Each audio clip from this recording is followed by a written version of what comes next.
Hello, everybody, and welcome into Commodity Culture, where our goal is to make you a better investor in the commodities sector. My name is Jesse Day, and on this episode, I'm very excited to welcome in Bob Moriarty to the program, the founder of 321gold.com and a former Marine fighter pilot who holds 14 international aviation records. We are, of course, going to discuss the gold and silver markets and how he sees them both evolving as we experience unprecedented turmoil in the global economy. We're both located in Europe, and so we're going to unpack the madness of the EU leadership that seems intent on destroying democracy to save democracy. We're going to get his current view on the health of the US dollar. Is it still the prettiest mayor at the glue factory?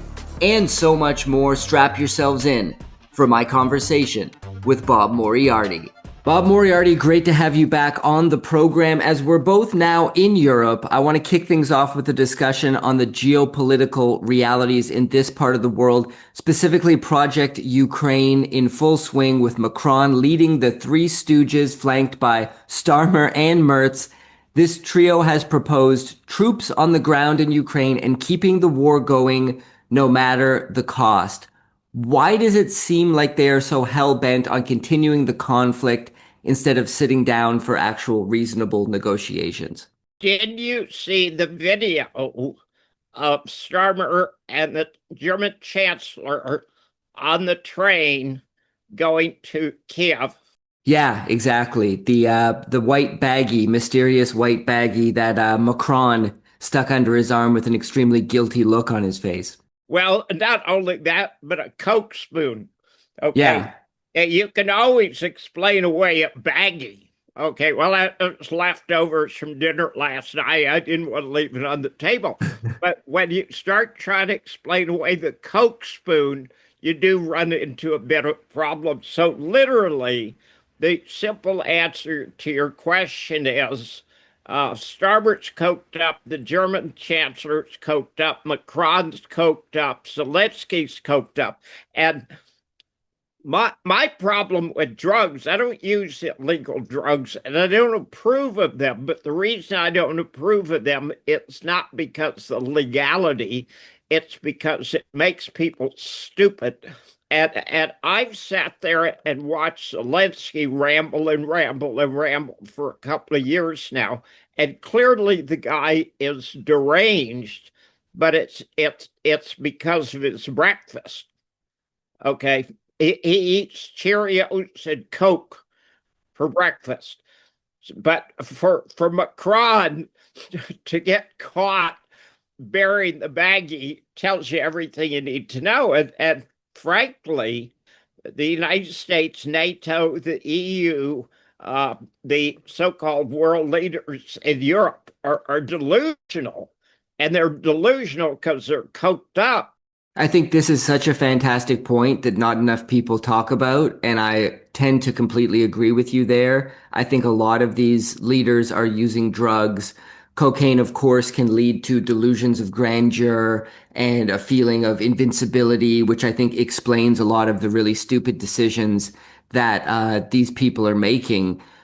Now, I want to also talk about the EU interfering in elections. We've had them unsuccessfully attempt to annul the results in Georgia, and now they've been successful in getting their man, Nicu Sordan, elected in Romania after removing the anti-EU and anti-NATO candidate, Georgescu, who was all but a shoo-in to win, but they brought up trumped-up charges. They said Russian election interference. Where have we heard this before? How do people keep falling for this? I have no idea. It seems like the EU thinks they need to destroy democracy to save democracy. What are your thoughts on this election interference? Well, all they're trying to do there is copy the Democrats.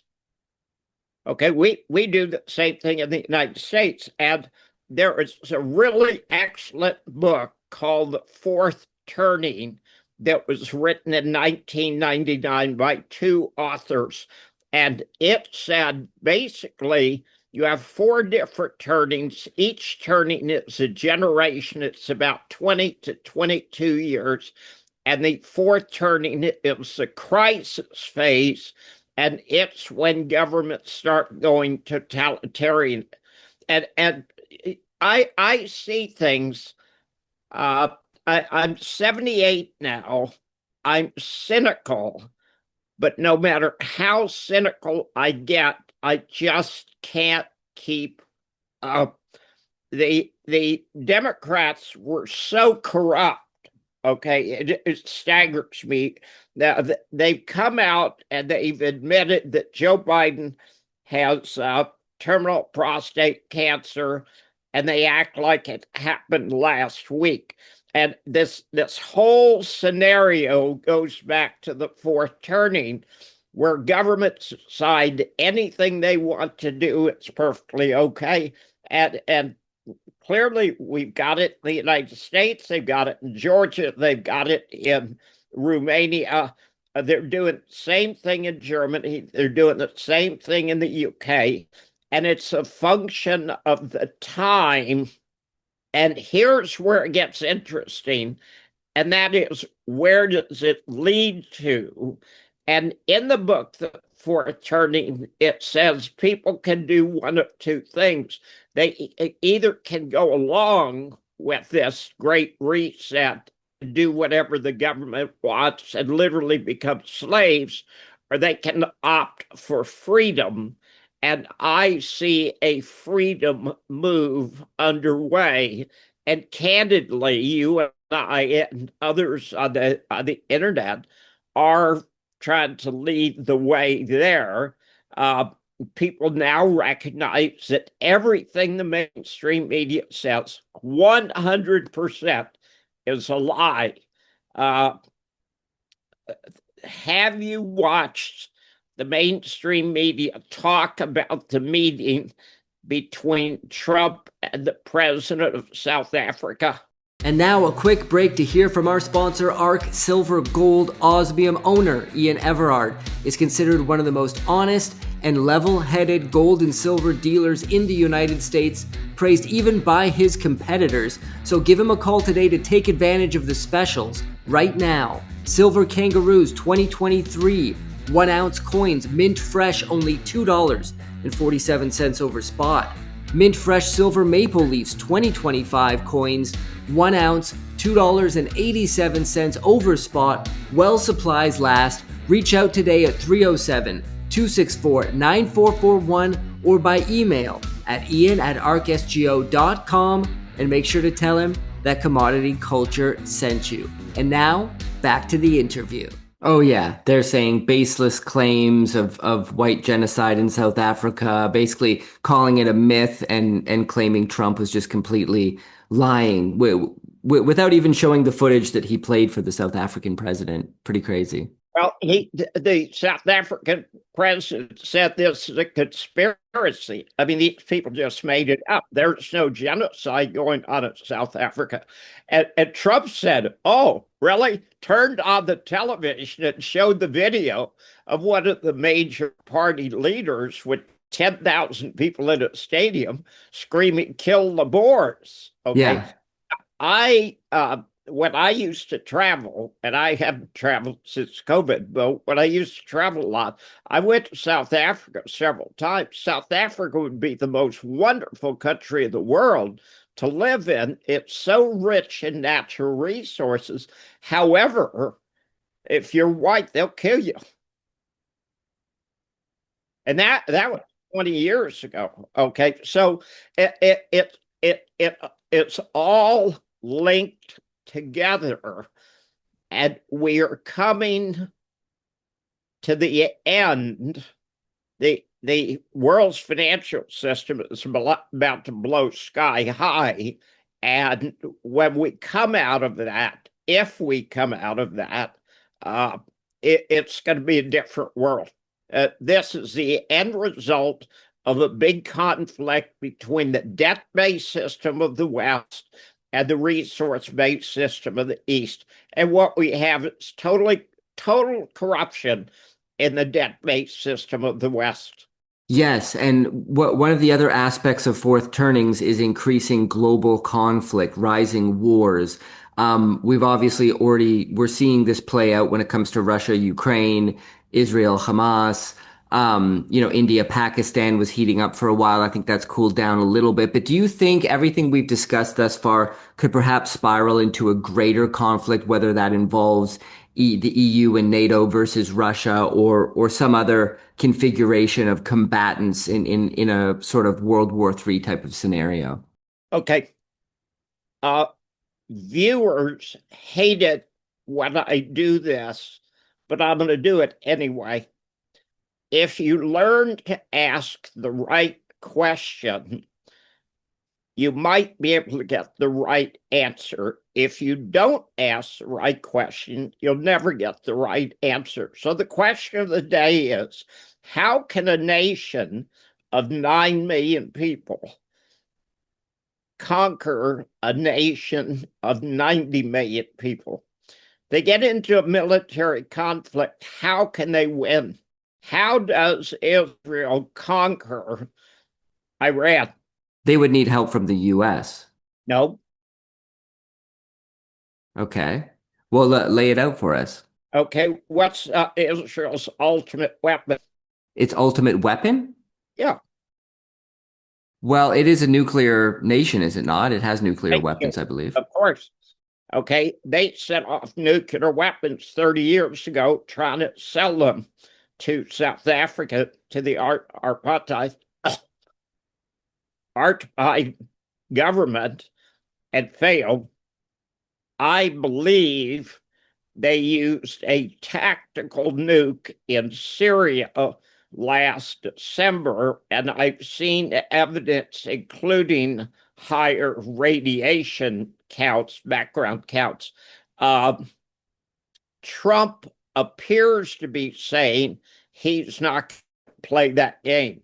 And he's really playing both sides, because I read that he sent the 6B-2 bombers back to the United States, but at the same time, he's playing this game that he's negotiating with Iran, when Iran has already said we have an absolute legal right to upgrade uranium, and we're going to continue to do it. So I don't know what game Trump is playing. He wants to act like he's a peace president, but beyond any question, Israel said we are going to attack Iran. If they do, the only possible way they could do it and succeed would be the use of nuclear weapons. And we know that Israel has 300 to 400 nuclear weapons. We know that they're not in compliance with the nuclear IAEA IEAC regulations. It's actually illegal for the United States to be sending arms to Israel under the Summiton Act. But Israel basically controls the United States. Trump is trying to pretend it's not so. And if World War III starts, that's where it's going to start. But I'll go you one better. Do you know what the Belgian defense minister just said about a ceasefire in Ukraine? I haven't seen it. I haven't heard, but I guess he said that it's going to require some concessions from Russia that they're probably not willing to make. But I haven't actually heard. Worse. If you go to unz.com, you can read it. But he's saying the EU and NATO want ceasefire, because as soon as there's a ceasefire with Russia, they're going to send French troops and British troops and Belgian troops and Estonian troops into Ukraine, which, of course, is crossing another red line. So we are on the verge of a nuclear conflict there. It might happen in India, Pakistan, but UNZ has done a really good report. The interesting thing about a war is, and it's true, I was in Vietnam for 2 years, the military lies about everything.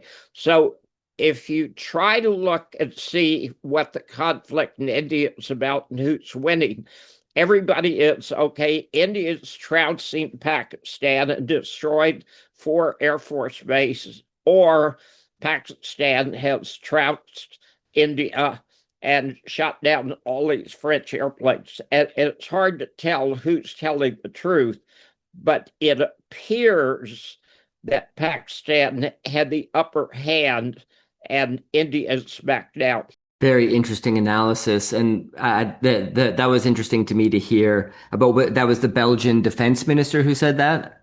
Yes. Yeah, he's probably coked up too. I mean, why would he publicly say that? Because Putin's going to hear it and go, "Okay, well, I'm not going to do a ceasefire now." Um, Well, here's what's crazy. I don't think he's coked up. See, he was telling the truth. That's exactly what they intend to do. But that's exactly what NATO did with Minsk 1. It's exactly what they did with Minsk 2. No question, Zelensky, whose primary skill is playing the piano with its penis. And I actually was really quite impressed with that. I mean, I tried it, and all I did is hurt myself. Well, let's turn to some good news, at least if you're a believer in sound money, and that is the gold price, which has been going pretty much straight up since September 2023. I spoke to Rick Rule recently. He said he thinks the gold price will go much, much higher over the next few years. In your view, what stage of this gold bull market are we currently in? How much upside could there be, or do you think we've reached close to the top? Well, Rick Rule was dead wrong. He was talking about a few years. He should be talking about a few days or a few months. What's going on in Japan with their bond market right now? Yeah, Okay, one that's of the things fascinating. that nobody ever talks about is they don't compare like things. If this happened, this will happen. And one of the very biggest reasons for buying gold or owning gold is the Japanese bond market and the US bond market because they are collapsing. Okay. Now, Japan, the Bank of Japan owns a majority of the Japanese bonds. Yes. Okay. And the Japanese bond interest rate is shooting sky high. I've looked this up before, and anybody that wants to know how much there is outstanding in over the counter derivatives, go to BIS.org. It's the Bank for International Settlements, and you can look up the numbers. But it seemed to be there was about 800 $1 trillion in derivatives. And the key is, and you've got to look at the derivatives table to see this. What are most of the derivatives associated with? Now, you got derivatives on bonds, you got derivatives on currencies, you got derivatives on corn, you've got derivative on gold and silver. 80% of derivatives are linked to what? I'm going to guess US Treasuries. You're close. Okay. It's not US Treasuries, but it's Treasuries in general. It is interest rate sensitive units are 80% of derivatives. So when you're talking about derivatives blowing up, you have to look at where is the big bomb, and the big bomb is in interest rates. And the key to understanding the danger of derivatives, they are a zero-sum game. Okay, you have one winner and you have one loser. Now, gold and silver bugs tend to look at gold and silver derivatives, puts and calls. However, those are almost meaningless. The Canadian dollar has more bets on derivatives than gold does. Okay, so while gold and silver may be important to us, it's not important to the world's financial system. However, interest rates are. And if you look at the Japanese bond, the interest rate is shooting through the roof, and it's actually higher now than U.S. Treasury interest rates. And the U.S. Treasury interest rates, the 30-year interest is above 5% now.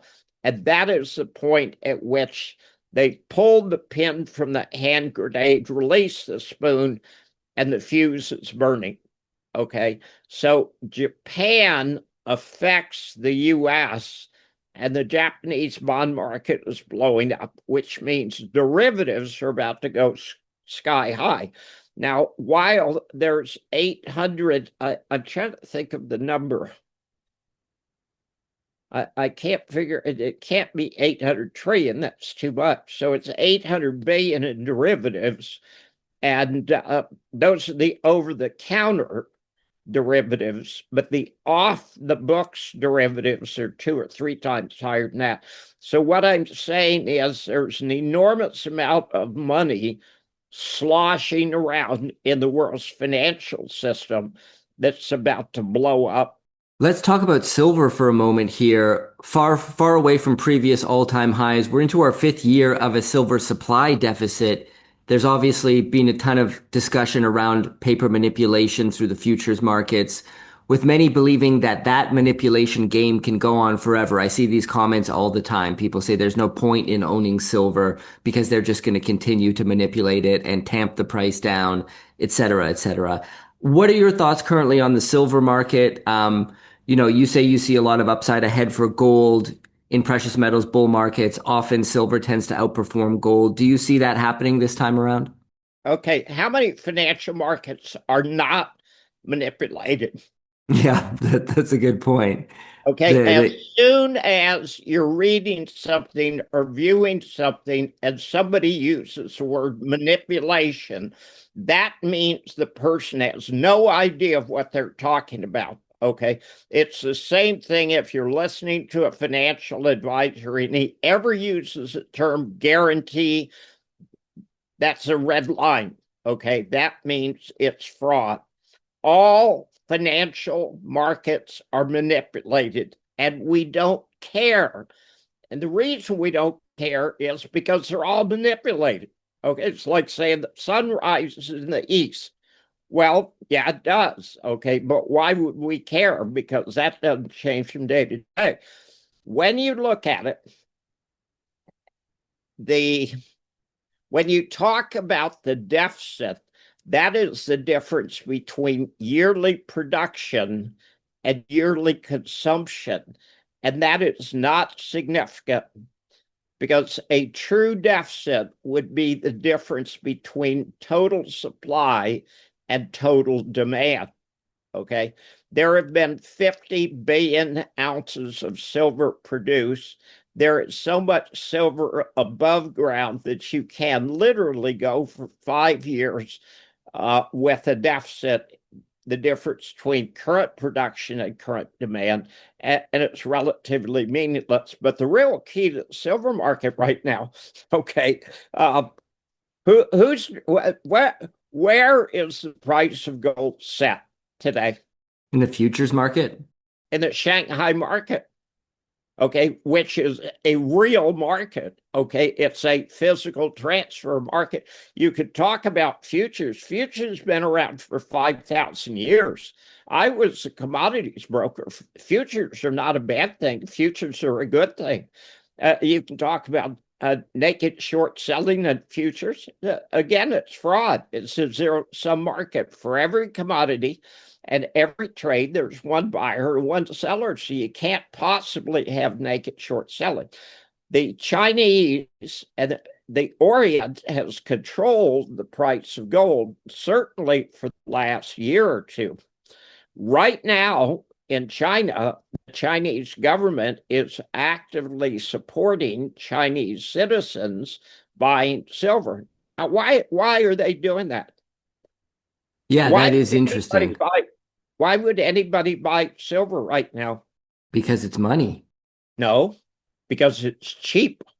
Oh, that's true as well. Okay. We got 32 or $33 silver. It was $50 on January 21st of 1980. Okay, we are so far away from the all-time high in silver. But in 1980, the ratio was like 17 or 18 to 1. Right now, the ratio is about 101 to 1. So the reason to buy silver is because it's cheap. While the Chinese government has been behind a lot of buying gold, uh, now they're supporting silver. And if people can buy it, we're in Europe. You can actually buy gold coins in Europe without duty or VAT. Okay, you can't do the same thing with silver coins. Okay, so silver's hard to buy in Europe, but it's easy to buy in China. Yes, that is one of the annoying things about living in Europe is having to pay that tax. It's not even worth buying silver at the tax they're charging you there. I want to shift to the broad economy and get your view on how the Trump administration's tariff policies could impact global trade, both the US and global economy. It's pretty funny that recently Walmart, there's been some other retailers since Nike's announced it, but there's another big retailer that's announced they have to raise their prices in response to these tariffs. I mean, yes, they reduced the Chinese tariff from some absurd number, 150, or it might have even be more, down to 30%, but 30% is still very high. And Trump came out on social media and literally attacked Walmart and said, you'd better not raise your prices. You need to eat the tariffs. I'll be watching you. Your customers will be watching. This is just seems like the ravings of a total madman. What are your thoughts on the whole tariff situation and how it could impact both the U.S. economy and globally as well? That's a terrible thing for you to say about Trump. Yes, I know. I'm gonna get hate in the comments, trust me. He's not a madman. He's a mafia don.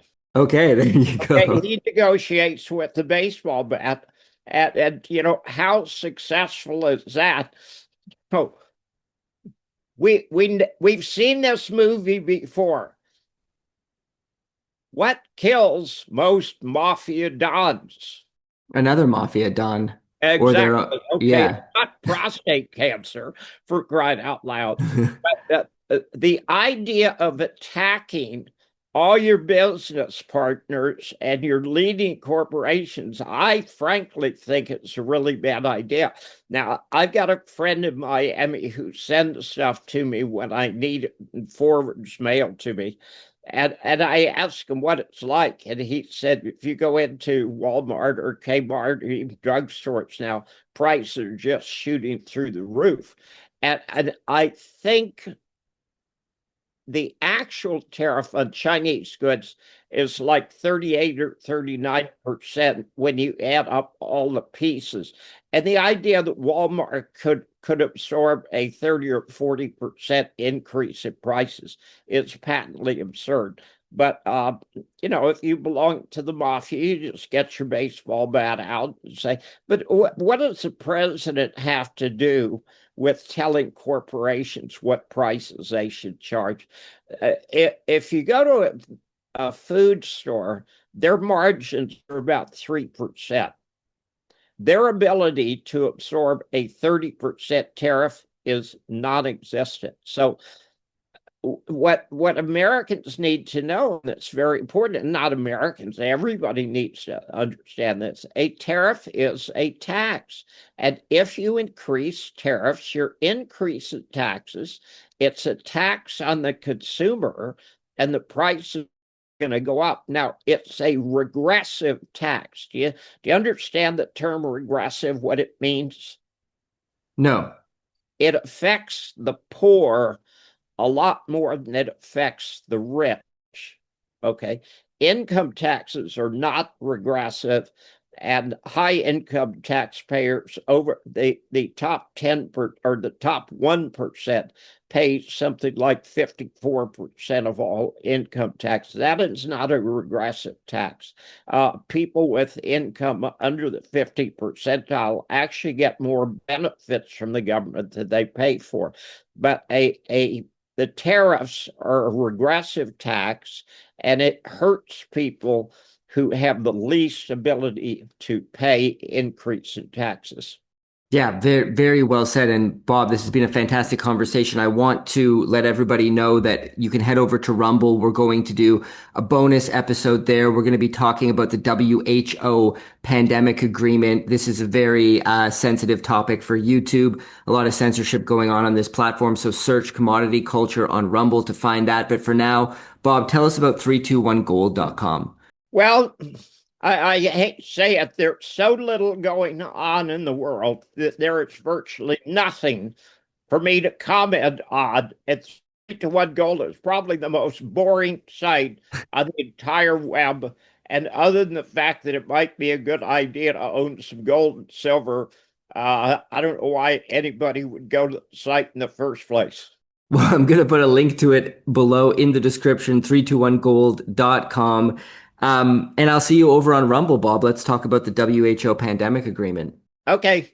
And thank you for joining us today. This episode is brought to you by ARC, Silver, Gold, Osmium. Take advantage of their specials right now. 2023 Silver Kangaroos 1 ounce coins, only $2.47 over spot. Silver Maple Leafs 2025 1 ounce coins, only $2.87 over spot. While supplies last, reach out to owner Ian Everard today at 307-264-9441 or by email at ian@arcsgo.com, and make sure to tell him that Commodity Culture sent you. And I'll see you guys in the next episode.